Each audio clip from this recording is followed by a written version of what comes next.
వారి ప్రాంతం వెళ్ళడానికి మార్గం సాధన చేయమని ప్రార్థిస్తున్నామైతే ఆ స్తోత్రం. అనేక మంది మధ్యలో మీరు నన్ను వాడుతున్నందుకు మీకు ఎంత సూచన కూడా తక్కువే.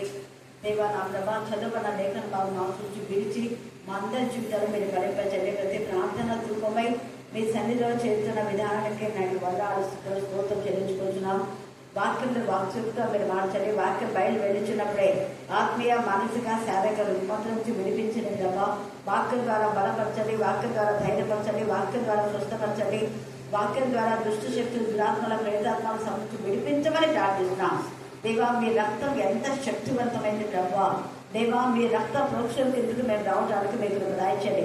మరొకసారి ఆత్మకు మనసుకు శరీరమైన కల్మషం నుండి మమ్మల్ని పవిత్రంగా చేయమని ప్రార్థిస్తున్నాం. పరిశుద్ధత నుంచి అతి పరిశుద్ధులకి మమ్మల్ని నడిపించమని ప్రార్థిస్తున్నాం. దేవాన్ని కాపుదల్లో మమ్మల్ని ఉంచమని ప్రార్థిస్తున్నాం. ప్రతి బలహీనత కుట్టివేయమని ప్రార్థిస్తున్నాం. దేవ మీకే స్తోత్రం, మీకే స్తోత్రం, మీకే స్తోత్రం, మీకే స్తోత్రం. మీ వాక్యం ద్వారా సంపూర్ణ ఆనందాన్ని సంతోషించే దేవుడు అని మేము స్తుతిస్తున్నాం. ఇక్కడ ఇప్పుడు చేరిన బిడ్డలను అందరి వారి విద్య ఏమైంటుందో మీరు ఎదిగిన దేవుడు, వారి హృదయ అభిలాష మీ చిత్తానుసారంగా మీరు తీర్చండి ప్రభా. వీరి ప్రార్థన ఆచరణ మీ సన్నిధిలో చేరి మీ సన్నిధి నుంచి వెనువెంటనే మీరు ఇచ్చిన జవాబును బట్టి మీకు వందనాలు స్తోత్రం చెల్లించుకుంటున్నాం. నేను మీకే స్తోత్రం, మీకే స్తోత్రం, మీకే స్తోత్రం, మీకే స్తోత్రం, మీకే స్తోత్రం, మీకే స్తోత్రం, మీకే స్తోత్రం. భయంకరమైన దినాల్లో మేము ఉంటాం. రానున్న దినాలు ఇంకా భయంకరమైన మీకు తెలియజేస్తున్నాను. ఈ 2026లో నా ప్రభ అందరినీ మీ యొక్క కృపను కృపరింపచేయమని కనికరించమని మమ్మను మా ఆత్మను మీ చేతులకే సమర్పిస్తూ నజరైన యేసుక్రీస్తు శక్తి అయిన నామమున ప్రార్థిస్తున్నాం తండ్రి. ఆమేన్, ఆమేన్, ఆమేన్. హల్లెలూయా. సీయోను కొండ మీద బాకా ఊదిరి, నా పరిశుద్ధ పర్వతం మీద హెచ్చరిక నాదం చేయుడి. యెహోవా దినం వచ్చుచున్నదనియు అది సమీపమాయననియు దేశ నివాసులందరూ వణుకుదురుగాక. ఆ దినము అంధకారమయముగా ఉండును, మహా అంధకారం కమ్మును, మేఘములను గాఢాంధకారమును ఆ దినమున కమ్మును. పర్వతముల మీద ఉదయకాంతి కనబడినట్లు అవి కనబడుచున్నవి. అవి బలమైన ఒక గొప్ప సమూహం. ఇంతకు ముందు అట్టివి పుట్టలేదు, ఇక మీదట తరతరములకు అట్టివి పుట్టవు. వాటి ముందర అగ్ని మండుచున్నది, వాటి వెనక మంట కాల్చుచున్నది. అవి రాకమునుపు భూమి ఏదేను వనం వలె ఉండెను. అవి వచ్చిపోయిన తరువాత తప్పించుకున్నదేది విలువబడక భూమి ఎడారి వలె పాడాయను. వాటి రూపములు గుర్రముల రూపముల వంటివి. రౌతుల వలె అవి పరిగెత్తి వచ్చును. రథముల ధ్వని చేయునట్లు, కొయ్యకాలు అగ్నిలో కాల్చు ధ్వని చేయునట్లు, యుద్ధమునకు సిద్ధమైన శూరులు ధ్వని చేయునట్లు అవి పర్వత శిఖరముల మీద గంతులు వేయుచున్నవి. దేవుడి లేఖన భాగాన్ని దీవించి ఆశీర్వదించున్నాం. మా అందరి జీవితాలు మీరు బలపరిచేది. మనుషుల అమృతాత్మ నా దేశంలో కర్తించి పాత్రలో ఒక బంధించండి. ప్రత్యేక రీతిలో దేవ ఈ యొక్క మధ్యాహ్నం వేళ మీకు మహిమ కలగాలే కారణాలు మీరు నడిపించి మీరు జరిపించిన మా అందరి వాక్య పరిచయం బట్టి మేము స్తుతిస్తున్నాం. రెండవ మారు కూడా రాత్రి వేళ నా తండ్రి బిడ్డలు వచ్చారు. అందుకు ఎంత సృష్టిన కూడా తక్కువే. 200 ఆశీర్వాదం బిడ్డలు మీరు వారికి ఇచ్చిన ఆసక్తి తపన దృష్టిని బట్టి మేము స్తుతిస్తున్నాం ప్రభా. స్తోత్రం. మీ సన్నిధిలో ఎంతగా మేము వాక్యం చదువుతామో, ఎంతగా ధ్యానిస్తామో అంత ఆశీర్వాదాలు ప్రభావ. మేము మీ సన్నిధికి రాకనే ఆశీర్వాదాలు పోగొట్టుకుంటున్నాం తండ్రి. దేవా మీరు దయించు అగ్ని అని. దేవా మీ దినము భయంకరమైన ఆ మహా భయంకర దినము రాకముందే ప్రతి బిడ్డ మారు మనసు పొంది మారు మనసు తగిన ఫలాలు ఫలించడానికి మీరు దయచం తండ్రి. అనేక సమూహాలు ఉన్నాయి దేవా. గొప్ప సమూహంలో ఇది ఏ సమూహం మేము తెలుసుకొని దేవా నీకు భయపడి లోపడడానికి జ్ఞానం కలుగుచమని ప్రార్థిస్తున్నాం. అనేకులలో పట్టి పిలుస్తున్న దుష్ట శక్తులు దురాత్మల ప్రేతాత్మల సమూహం సాతాను బంధకాలు సాతాను కృత్యులు వేసినా లయపరచమని ప్రార్థిస్తున్నాం. దేవ అపవాది ఎంతమందిని శోధిస్తున్నారో వారందరి అతని శోధన సహించి జయించడానికి జ్ఞానం కలుగజేయమని ప్రార్థిస్తున్నాం. వీటిని రకరకాలైన విధాలుగా మా తల్లి మనుషులను శోధించిన శోధకుని మీరే గద్దించమని బుద్ధి చెప్పమని ప్రార్థిస్తున్నాం. ఎదిరించే శక్తి మీ బిడ్డలు దయచమని ప్రార్థిస్తున్నది. ఆ స్తోత్రం దేవ. మిగే స్తోత్రం, మిగే స్తోత్రం, మిగే స్తోత్రం, మిగే స్తోత్రం, మిగే స్తోత్రం, మిగే స్తోత్రం. అలాగే నా ప్రభా మీ యొక్క మంతని దేవ సహవాసంలో దేవా మిమ్మల్ని హత్తుకొని ఆనుకొని జీవించే వాళ్ళకి ఎప్పుడు ఏ కొరత మీరు చేయరు. అందుకు మేము స్తుతిస్తూ మమ్మను మా ఆత్మను మీ చేతులకే సమర్పిస్తూ నీకెందుకు ఎల్లప్పుడూ చెల్లించి ఫలించి ఉనికి కలిగి జీవించే జీవితం మాకు దయచేయమని మమ్మను మా ఆత్మను మీ చేతులకే సమర్పిస్తూ నదులైన యేసుక్రీస్తు శక్తి గల నామమున ప్రార్థిస్తున్నాం తండ్రి. ఆమేన్ ఆమేన్ ఆమేన్. ఆత్మదేవుడు యోవేలు ప్రవక్త ద్వారా ప్రవచించే ప్రవచనాలు చాలా శ్రేష్టమైనవి. ఏమంటున్నాడంటే బలమైన గొప్ప సమూహం అంట. ఎలాంటిది? బలమైన గొప్ప సమూహం. ఎందుకు ఈ సమూహం గురించి పరిశుద్ధ ఆ సమూహము చాలా ప్రత్యేకంగా ఉంది. అవి తర్వాత అంటున్నాడు కదా ఎగరోజు అంటే ఎగిరి వచ్చేటటువంటి విధానంలో వాటి యొక్క ముఖ రూపంలో కూడా ఇక్కడ ఇచ్చినాడు. మధ్యాహ్నం వేళ మనం చూస్తే విత్తనము వంటి బిడ్డల కింద కుళ్ళిపోతుందంట. ఏంటదంతా చెప్పినాం కదా, ఏంటి చెప్పండి. అందరూ చాలా మంది వాక్యం వింటారు కానీ చెప్పాలి. కొంతమంది వాక్యం చదువుతారు, ధ్యానం చేస్తారు, మళ్ళీ చెప్పమంటే ఈరోజు రేపు అని ఇట్లనే పోసుకోండి. అప్పుడు ఎంతగా మండుతుంటది వాక్యం. ఎంఐ గ్రామస్తులకు యేసయ్య చెప్పినప్పుడు వింటేనే వాళ్ళ హృదయాలు ఏమైపోయినాయి చెప్పాలా గట్టిగా. వెంటనే మండినాయి. తర్వాత మండాయా? లేదు, వెంటనే మండినాయి కాబట్టి వాళ్ళు వెంటనే చెప్పారు. మాకు కూడా యేసయ్య ఇలా వెంటనే వాళ్ళు చెప్పారు. అక్కడ సమరయ స్త్రీ యేసయ్య ఆమెతో మాట్లాడినప్పుడు విన్నప్పుడు ఆమె గుండె కూడా మండి పాపం బయటికి కాలిపోయింది బయటకు వచ్చి. అందుకని ఆమె ఏం చేసింది అంటే వెంటనే వెళ్ళి ప్రభువును ప్రకటన ఆలస్యం చేయాల. మనం వాక్యం విని వాక్యం చదివి ఎన్నో మేళ్లు పొందుకొని ఎప్పుడో వాక్యం చెప్పాలి అనుకుంటుంటాం. అది చాలా తప్పు. అందుకే తండ్రి అనే దేవుడు బాధపడుతున్నాడు. ఇంతమంది సేవకులను పంపించి నేను వాక్యం వినిపిస్తే వాక్యము పూర్త హృదయంలో వింటున్నారు. ఎవరికి చెప్పడంలా.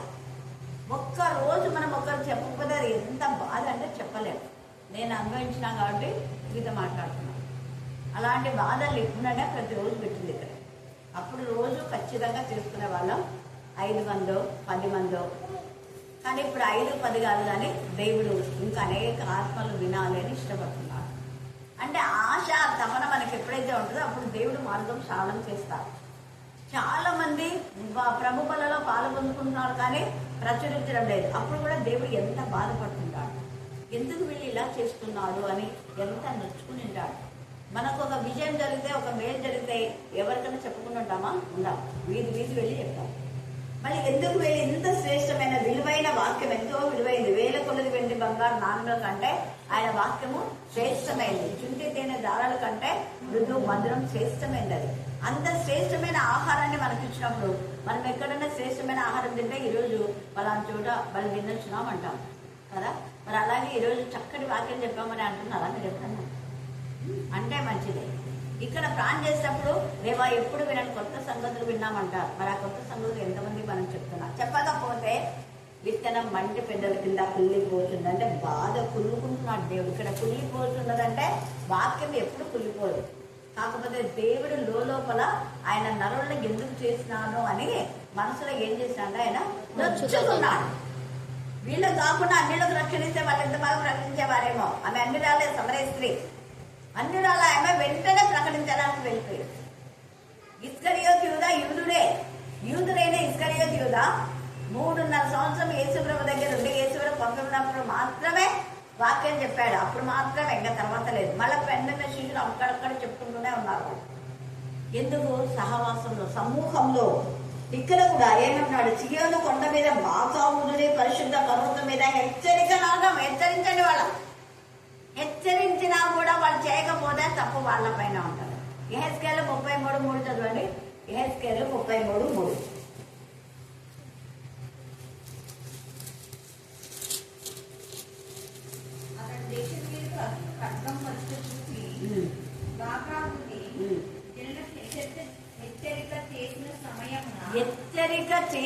హెచ్చరిక చేసినాడు, అయిపోయింది. అతని పని అతను చేసినాడు. హెచ్చరిక చేయమన్నాడు దేవుడు, చేసినాడు. చేసిన సమయంన ఎవడైనాను బాకానాదం విని, ఎవడైనాను శ్రద్ధగా వాక్యం చెప్పినప్పుడు శ్రద్ధగా వాక్యం ఆలకించకపోతే ఎవడైనా తేటగా మాట్లాడుతున్నాడు. జాగ్రత్త పడనందున ఖడ్గం వచ్చి వాని ప్రాణం తీసేయాలా వాడు తన ప్రాణంలో తానే ఉద్దరవాది, మనకి సంబంధం లేదు. దేవుడు చెప్పమన్నవి నేను చెప్పినప్పుడు చెప్పిన విషయాలు ఇవి మాకు శాపాలు అనుకుంటే నీకు శాపాలే. హెచ్చరించమంటే హెచ్చరించాలి. కొంతమంది హెచ్చరిస్తే వాడిని శాపాలు అంటుంటారు. అందుకని వాళ్ళ నోళ్ళు ఎప్పుడు శాపాలు అంటే శాపాలే. హెచ్చరికలేవో తెలియదు. మళ్ళీ ఎవరు ఇలాగనేది అంటే వాక్యం తెలిసినోళ్ళే. దేవుని వాక్యం తెలిసి కూడా శాపాలు అంటే శాపాలే. నువ్వేమనుకుంటే అది అదే. ఎందుకంటే దేవుడు ఎంత చక్కగా అనేక మందిని హెచ్చరించాడు. దైవజనులను హెచ్చరించినాడు, చిన్నలను హెచ్చరించినాడు, రుద్రులను హెచ్చరించినాడు, స్త్రీలను, పురుషులను, అందరినీ, రాజులను, యాజకులను గద్దించినాడు. యాజకుడైన ఏలియాను హెచ్చరించినాడు. శామ్యూయేలు హెచ్చరించినాడు.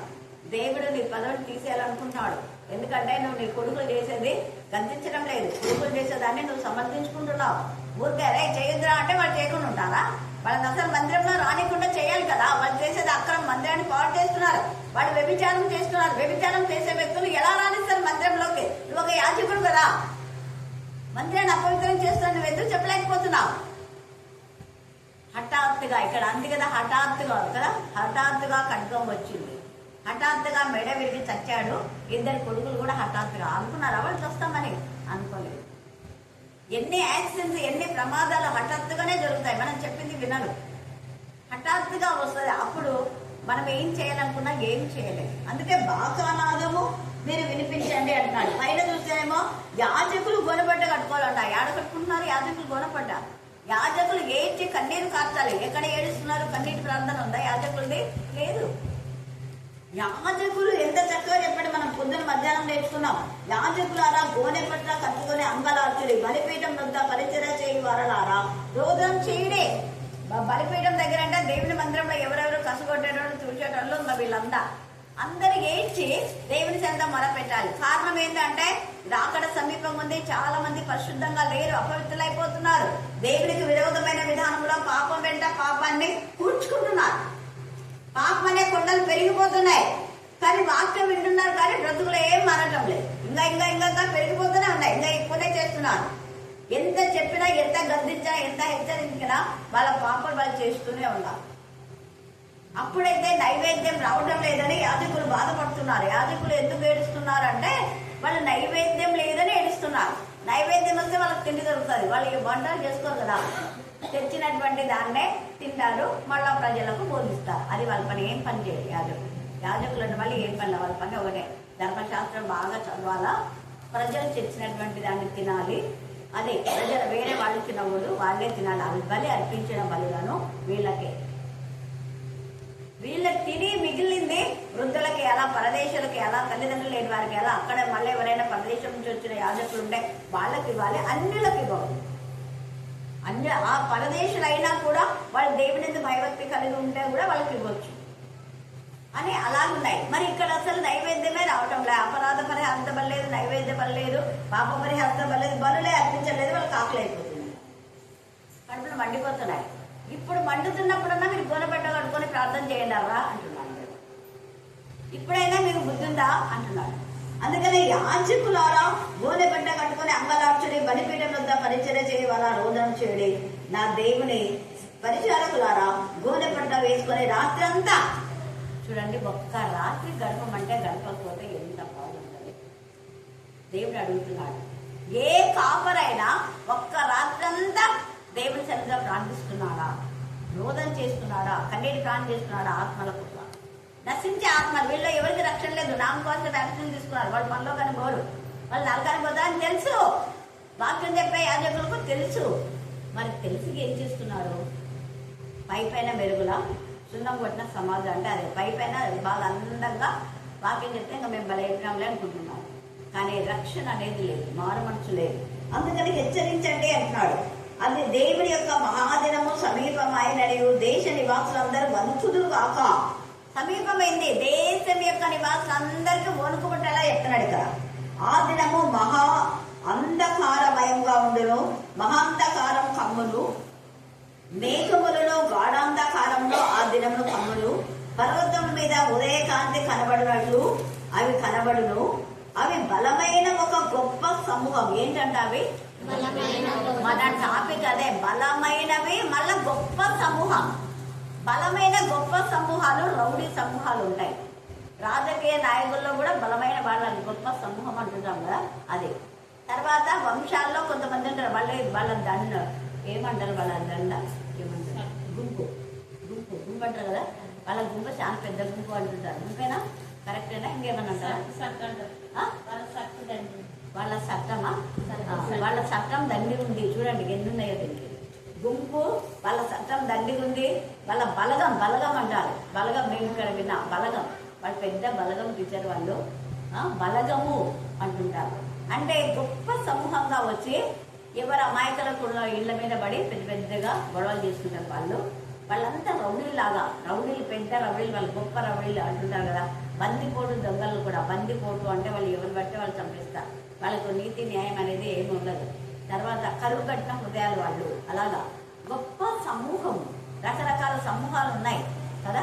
తాగుబోతుల సమూహం ఉంది. తర్వాత హైందవులలో కొంత పెద్ద మంది సమూహాలు పోతుంటారు. వాళ్ళు ఏమి అంత పెద్ద గుంపు పోతున్నా అంటే దేవర అర్పించడానికి రకరకాల గుంపులు ఉన్నాయి. కానీ ఇక్కడ మరి క్రైస్తవుల గుంపు దేవుని మహిమపరుస్తుంటారు. ఎవరబ్బా ఈ పెద్ద గుంపు, ఈస్టరప్పుడు అంటుంటారు. ఈ పెద్ద గుంపు ఏంటి అంటే వాళ్ళు కిరస్తాను, క్రైస్తవులు కూడా అన్నారు కిరస్తానాలు. వాళ్ళు క్రైస్తవులు అన్నికే రాదు, కిరస్తాని వాళ్ళు ఉంటారు. ఇంకా వాళ్ళ భాషలో ఇంకా వాళ్ళ మార్గంలో దేవుడు ఈరోజు పండగ అంట, అంతా మార్గంతో అవుతున్నారు. పచ్చి భాష. వాళ్ళకి అసలు ఎంత నీచంగా మాట్లాడతారు చూడండి. అసలు దేవుని భయం. కారణం ఏంటి అంటే మనం చేసే అవేక పనులకే, మనం చేసే అదే పల్లె. ఇప్పుడు దీంట్లో సిటీలలో అన్నారు, సిటీలో అన్నారంటే తంతారు, సిటీలో అన్నారు. ఎందుకంటే చాలా మంది క్రైస్తవులు ఉన్నారు. దేవునికి మహిమకరంగా మొన్న ఎలక్షన్ జరిగినాయి సిటీ చర్చిలో, అంతా క్రైస్తవులే. అన్యుడు ఎవరు ఏమి, క్రైస్తవులు మాత్రమే ఎన్నుకోవాలి. వాళ్ళు క్రైస్తవులే. సర్టిఫికేట్లో కూడా క్రైస్తవ వెరిఫికేషన్ ఉంటుంది. అక్కడ ఒక ఎస్ఐ చూసి సర్టిఫికేట్ వెరిఫికేషన్ ఉంటుంది. ఏమైనా గొడవలు వచ్చినాయంటే పొరపాటున ఎవడైనా మేము 50 ఏళ్ళు మేము చర్చిపోయినాం గుడుల్లో, మేమెందుకు క్రైస్తవులం కాదని పోయి వేసినాడు అనుకో, తీసిపోయి ఆడబడేస్తాడు. మెడ పట్టుకొని పోయి ఆడబడేస్తారు. ఆడ గుడుల్లో చేస్తాడేమో, ఈడ పక్కన చేద్దామంట. సమూహాలు కొన్ని రౌడీజం చేసడానికి వస్తారు. కానీ ఈ సమూహం అన్నిటికంటే, రౌడీల కంటే, తాగుబోతుల కంటే, చట్టాల కంటే, అన్నిటికంటే ఈ సమూహం ఎంత డేంజరో ఇక్కడ తెలుస్తా ఉంది. చూడండి అంటున్నాడు, అవి బలమైన ఒక గొప్ప సమూహం అంట. ఈ సమూహం ఎవరిది అంటే దేవుడు పంపిన సమూహం. ఎవరి సమూహం చెప్పండి? అలాగే ఈ లోకంలో గొప్ప బలమైన సమూహం ఎవరైనా ఉందంటే వాళ్ళని దేవుడు ఒక్కరితోనే వాళ్ళని లైఫ్ పరుస్తాడు. ఒక్క దూత వచ్చి 185,000 మందిని హతం చేసింది కదా. అలా ఫిలిస్తీయులైన, అమోరీయులైన అన్ని సమూహంలను దేవుడు వెంటనే చిచ్చు చేసి పడేస్తాడు. ఒక్కరితోనే. కానీ ఇక్కడ మాత్రం దేవుడి సమూహం, ఈ సమూహం చాలా ప్రత్యేకంగా ఉంది. ఇది అసలు ఎవరైనా చూసి ఆశ్చర్యపోతారు, ఇదేంటి అని అనుకుంటారు. మనకు జరిగింది కూడా. చూడండి, అవి బలమైన ఒక గొప్ప సమూహము. ఇంతకు ముందు అతివి పుట్టలేదు, ఇంతకు ముందు పుట్టలేదంట, మళ్ళా కూడా పుట్టవు. ఈ మాట నాకు చాలా నచ్చింది. ఇంతకు ముందు పుట్టలేదు, మళ్ళా పుట్టారు. ఏంటి ప్రభు ఇదంటే కరోనా వైరస్ అప్పుడు ఎంతమంది చనిపోయినారు. దీని ప్రూఫ్ ఏంటి? ఇది కరోనా వైరస్, ఇది సమూహం అని ఎలా చెప్పగలమని దానికి ప్రూఫ్ ఉంది. మీరు చెప్పగలరా? చదివినాం కదా, 5 వచనాలు చదివినాం, దాంట్లోనే ఉంది. ఇది నిజంగా కరోనా వైరస్ సమూహం అనే 5 లేక 9 వచనాలు అనుకోండి, 10 వరకు దాంట్లోనే ఉంది. మరి ఏమైందో చెప్పండి. ఇవి ఎవరు? క్రిములు, చిన్న క్రిములు, దోమలు కూడా. ఒక విధమైన దోమలు, అవి మనం చంపితే కూడా దానికి రక్తం కూడా ఉండదు అంట. ఇప్పుడు కూడా కొన్ని దోమలకు చంపండి, రక్తం ఉండదు. చంపినారా ఎప్పుడైనా? నాని చెప్పిండు. అవునంటే నిజమే, చంపితే రక్తం లేదు. ఇంతమంది దోమలకు రక్తం ఉండాలి. ఇవి మళ్ళీ పుట్టున్నాయి కానీ రక్తం లేదు. కానీ ఇక్కడ ఇవి ప్రత్యేకమైనవి ఏంటంటే కిటికీలకు మ్యాష్ చేసిండ్రు అంతా. మా కిటికీలు అన్నీ మేము బాగా పక్కన వేసుకుంటే ఆ చిన్న దాంట్లో కూడా చూసి, అంటే ఆ కరోనా వైరస్ కంటికి కూడా కనపడదంట, అంత చిన్నది. కానీ ఆ చిన్న దాని యొక్క స్వరూపాన్ని ఇక్కడ వేస్తున్నాడు. చూడండి ఎంత ఇదిగా. నాకు ఎన్నిసార్లు చదివింటానో నేను దీన్ని. వాటి ముందర అగ్ని మండుచున్నది, వాటి వెనక మంట కాల్చున్నది. అగ్ని మండేలాగా మన శరీరంలోకి పోతే అంత భయంకరమైన పరిస్థితులు మనుషులకు కలుగ చేస్తాయి. అవి రాకమునుపు భూమి ఎలా ఉండిందంట? ఏదేని వలె ఉండెను.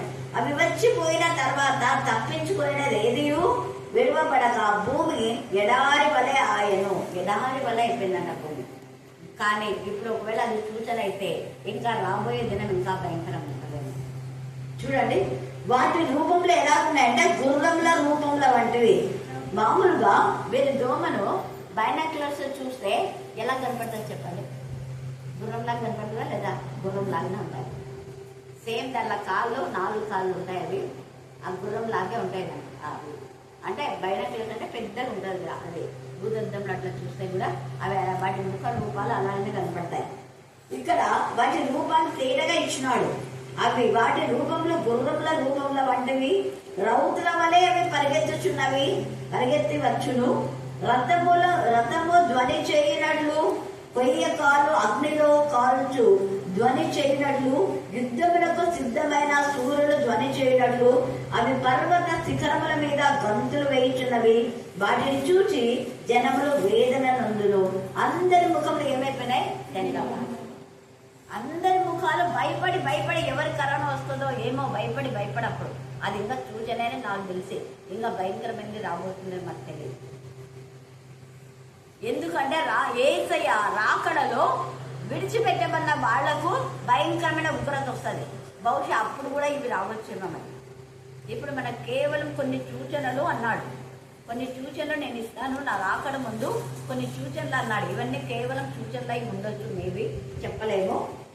తర్వాత చూడండి, యుద్ధములకు సిద్ధమైన శూరులు ధ్వని చేయనట్లు అవి పర్వత శిఖరముల మీద గంతులు వేయించున్నవి. వాటిని చూచి జనములు వేదన నందును. అందరి ముఖంలో తెల్లవారును. బలార్జులు పరిగెత్తునట్లు అవి పరిగెత్తుచున్నాయి. శూరులు ప్రాకారంలో ఎక్కునట్లు అవి గోడలు దాటుచున్నాయంట. గోడల మీద గుర్రాలు పరిగెత్తాయని ఎప్పుడన్నా విన్నాము. ఎరుసలేం గోడల మీద అయితే పరిగెత్తాయి. అది పెద్దగా ఉంటాయి. ఇంత మామూలు మా ఇల్లు అంతుంటాయి గోడలు. ప్రాకార గోడలు ఉంటాయి కదా, చాలా ఆ ఇంటి పైనే గోడ ఇల్లు కట్టింది కదా సునేమీరాలు. ఆ గోడ పైననే దైవజనునికి ఇల్లు కట్టింది. అంత పెద్ద ప్రాకారం ఉండే వాళ్ళం. ఈ నుంచి అంతవరకు ఉండే ప్రాకారాలు ఊక అంత వెడల్పాటి రాళ్లతో కట్టింటారు ప్రాకారాలు. ఊక ఉండవు అట్లాంటివి గోడలు. అవి శూరుల ప్రాకారంలో ఎక్కునట్లు అవి గోడలు ఎక్కుతున్నాయంట. కొన్ని ఇటు అటు తిరగక చక్కగా పోతున్నాయి. అవి అటు ఇటు తిరిగే కాదంట. చూసారా? అంటే మనం కూడా అటు ఇటు తిరిగే జీవితం మనలో ఉన్నప్పుడు మనం ఏ విధానంలో ఉన్నాం అనుకుంటున్నాం? అటు ఇటు తిరుగుతున్నామా? అటు ఇటు తిరిగే జీవితం లేని జీవితంలో మనం ఉండాలి. ఇవి అటు ఇటు తిరగక అవన్నీ చక్కగా పోచున్నాయి. ఒకదాని మీద ఒకటి తొక్కులాడక అవన్నీ చక్కగా పోచున్నాయి. ఆయుధం మీద పడినను త్రోవను విడువ. ఆయుధముల మీద పడినను అంట, త్రోవ విడువమంటావి. తర్వాత పట్టణంలో నఖముఖాలా పరిగెత్తుచున్నాయి. గోడల మీద ఎక్కి ఇళ్లలోనికి చొరబడుచున్నాయి. దొంగలు వచ్చినట్లు కిటికీలలో గుండా చొరబడుచున్నాయి. అంటే మ్యాష్ చేసినా కూడా దాని లోపల గుండా పోయేది ఇవే క్రిములు. చాలా చిన్న క్రిములు, కంటికి కనబడ. మళ్ళా వీటి గురించి ఇవి ఎక్కడ రాబడి కిటికీల గుండా జొరబడుచున్నవి. వాటి భయం చేత భూమి కంపించుచున్నది. ఆకాశము తత్తరిల్లుచున్నది. సూర్యచంద్రులకు తేజోహీనత కలుగుచున్నది. నక్షత్రములకు కాంతి తప్పుచున్నది. ఎన్ని రాస్తున్నాడు? ఇది యెహోవా భయంకర దినంలో ఒక దినం రాబోదు. ఇప్పుడు అన్ని సూచనలు ఆయన రాకడకు ముందు అనేకమైన సూచనలు చూపిస్తున్నాడు. వాటర్ పాయిజన్ రావడం చూపిస్తున్నాడు. ఆ నీరు చేదైపోయి చాలా మంది చస్తారని, నీళ్ళ ద్వారా చాలా మంది చనిపోతున్నారు. తర్వాత ఈ విధానంలో ప్రకటన 9:1-5 చదవండి. ప్రకటన 9:1-5 9వ అధ్యాయంలో మళ్ళీ ఆకాశం నుండి భూమి మీద ఇవి నక్షత్రాలాగా భూమి మీద రాలి ఆకాశం నుండి అంట.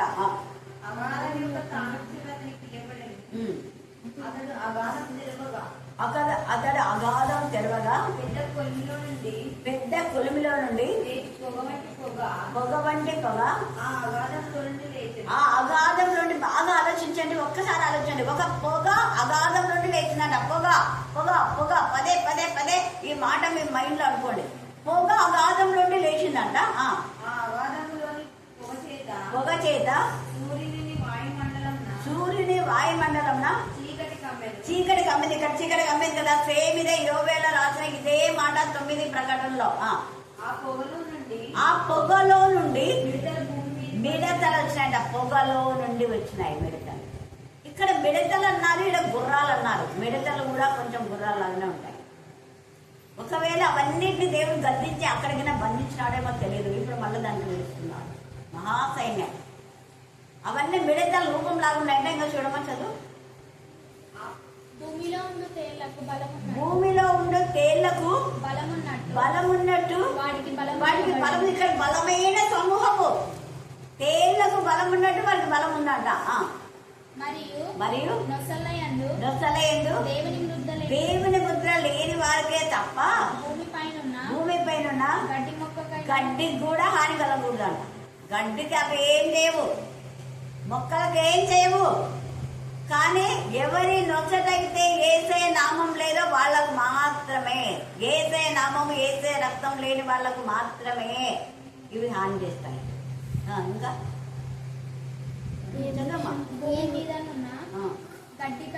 గడ్డికైనాను ఏ మొక్కలకైనాను మరి ఏ వృక్షంకైనాను హాని కలగ చేయకూడదని వాటికి ఆజ్ఞ కూడా ఇవ్వబడింది. ఇదిగో ఎవరికి ఏం చేయకూడదు, నువ్వు ఎవరికి నేను చేయమంటే వాళ్ళకు మాత్రమే. వాళ్ళ నొచ్చట ఎవరు నొచ్చట ఏసే రక్తం లేదో ఏసే రక్తంలో కడగబడిన వాళ్ళు, ఏసే నామం ఎవరైతే పెట్టుకోరో వాళ్లకు మాత్రమే.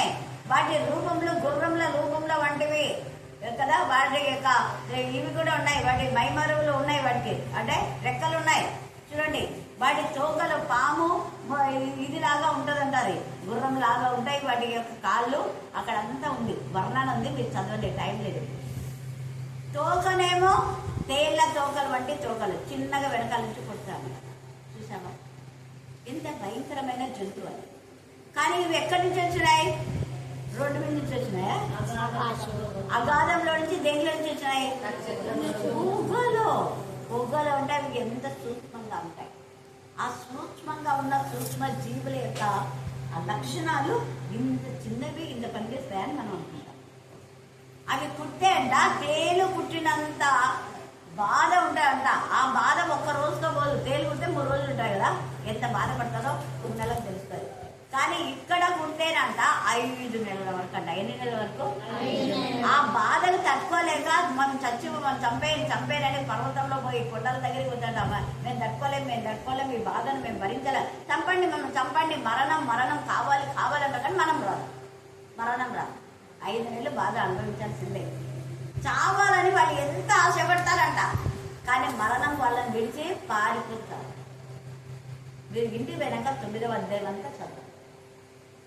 ఎంత తేటగా పరిశుద్ధ ఆత్మదేవుడు ఇక్కడ ఉన్నటువంటి వాటి రూపంలాగే వాటి రూపంలో ఉన్నాయి.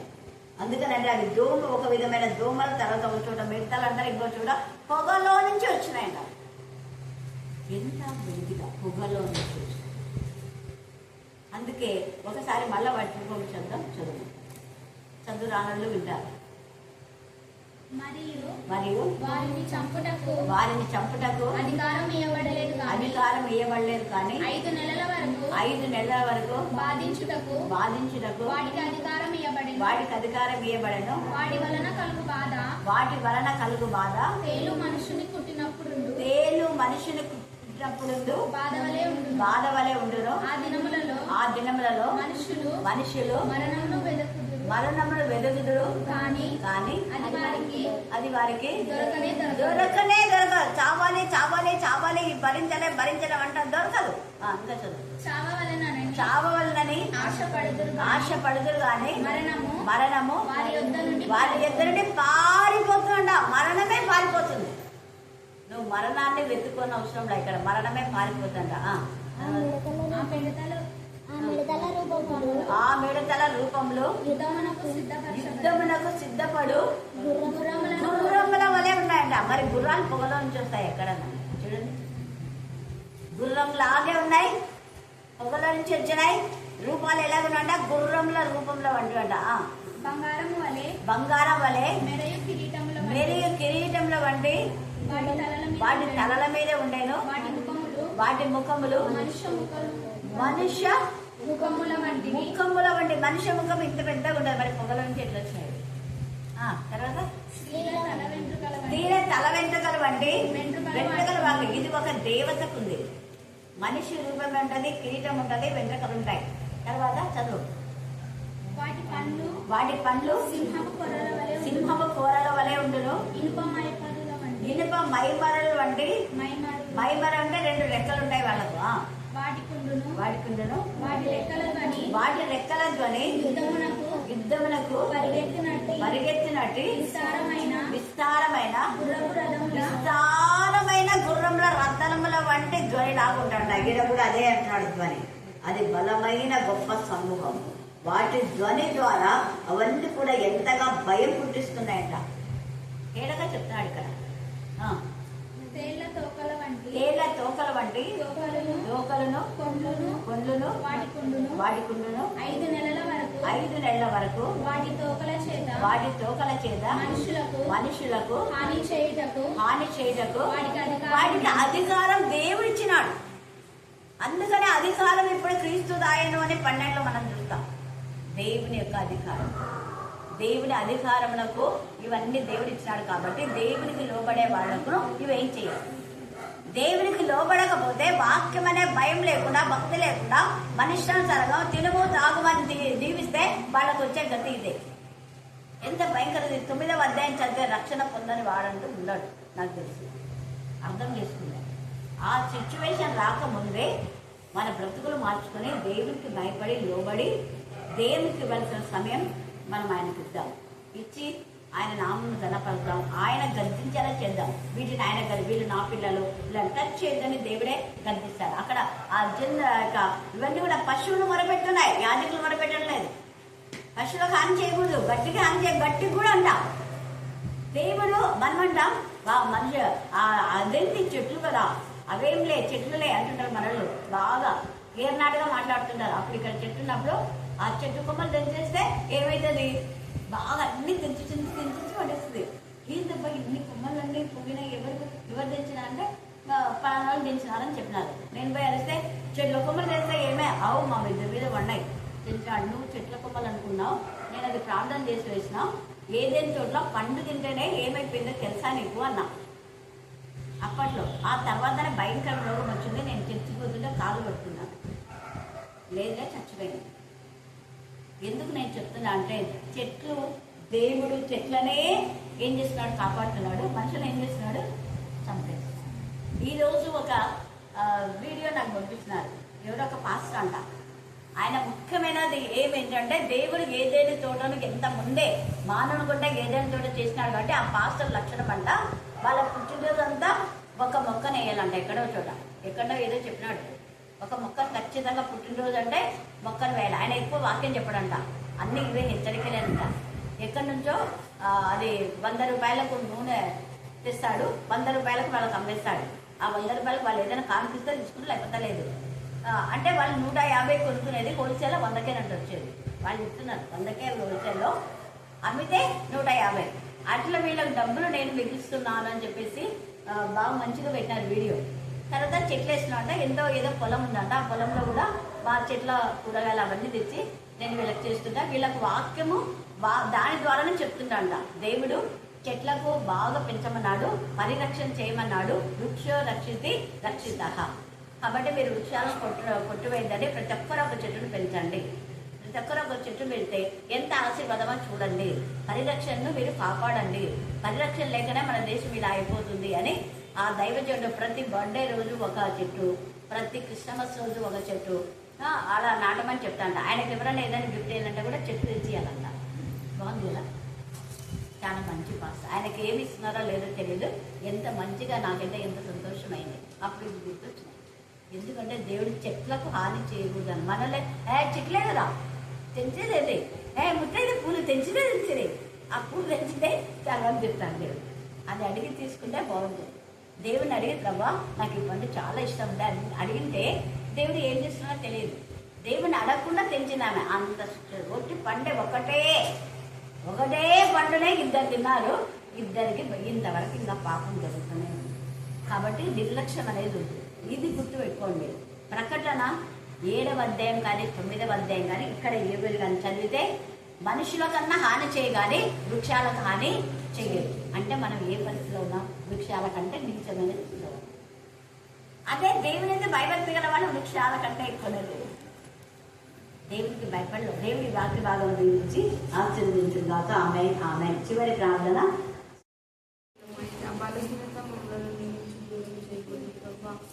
అయా బలహీనలను బలపరిచే దేవుడు మాకు ప్రభా. అందరి బట్టి ప్రభా మీ ఉగ్రత మాకు రాకముందే ప్రభా మా కుటుంబాలను మా జీవితాలను మేము చక్కబెట్టుకోవడానికి సహాయం దయచేయండి తండ్రి. మీ కొంతనాలు చెల్లిస్తున్నాను ప్రభా. మీకు అనేకమైన కృతజ్ఞతాస్తుతులు చెల్లిస్తున్నాను ప్రభా. అయా తండ్రి ప్రభా మీ ఉగ్రత మా యొక్క కుటుంబాలపైకి మాపైకి రాకముందే ప్రభా అయా మేము నిన్ను వెలుగెత్తి మొదలుపెట్టుకోవడానికి సహాయం దయచేయండి. అయా నీ పాద సన్నిధిని మేము ఆశ్రయించడానికి సహాయం దయచేయండి. అయా గొప్ప సైన్యము వలె ప్రభా నేను ప్రకటించడానికి సహాయం దయచేయండి. దేవాన్ని కొందనాలు మిమ్మల్ని ప్రకటించడానికి మేము ప్రభా ఎప్పుడూ సిగ్గుపడకూడదు. అయా సహాయం దయచేయండి. అయా నీ స్వార్థ చెప్పడానికి ప్రభా మేము ఎప్పుడు వెనుకంచలేయకూడదు ప్రభా. ఎప్పుడు మేము సాగులు వెతుక్కోకూడదు. అయా మీరు ఇచ్చిన తరుణాన్ని మేము ఎప్పుడూ నిర్లక్ష్యం చేయకూడదు ప్రభా. అయా మీరు మాకు ఇచ్చిన దాంట్లో ప్రభా అయా మేము గణపరచడానికి సహాయం దయచేయండి తండ్రి. మీకు అనేకమైన కృతజ్ఞత ఆస్తుతులు స్తోత్రములు స్తోత్రములు స్తోత్రములు స్తోత్రములు చెల్లిస్తున్నాం ప్రభా. అయా మీరు మాట్లాడిన ప్రతి మాట ప్రభా అయా నిరర్ధకం కాకుండా ప్రభా అయా మేము అనుదినము వాక్యం వింటున్నప్పుడు ప్రభా ఏసయ్య మా వాక్యాన్ని మా హృదయంలో బదులుపరచుకోవడానికి ప్రభా వాక్యానుసారంగా మేము హెచ్చరికలు స్వీకరించడానికి సహాయం దయచేయండి ప్రభా. మీకు వందనాలు. నిజమైన టీచర్ మమ్మల్ని ఎన్నో విధాలుగా ప్రభా అయా గర్భిస్తున్నప్పుడు ప్రభా హెచ్చరిక చేస్తున్నప్పుడు ప్రభా మేము మనసు నొచ్చుకోక ప్రభా అయా మేము లోబడడానికి వాటిని స్వీకరించడానికి సహాయం దయచేయండి. అయా టీచర్ గర్భించినప్పుడు హెచ్చరించినప్పుడు ప్రభా మేలు పొందుకొని ప్రభా దూరమైన వారు అనేకులు కానీ అయా మేము అలాంటి స్థితిలో అలాంటి యొక్క లిస్టులో మేము ఉండకుండా అయ్యా అయ్యా ఏ హెచ్చరికను ఏ గద్దింపైన స్వీకరించి ప్రభా సరిదిద్దుకొని అయా సహవాసంలో నిలిచి ఉండడానికి సహాయం దయచేయండి ప్రభా. మీకు వందనాలు ప్రభా. సహవాసం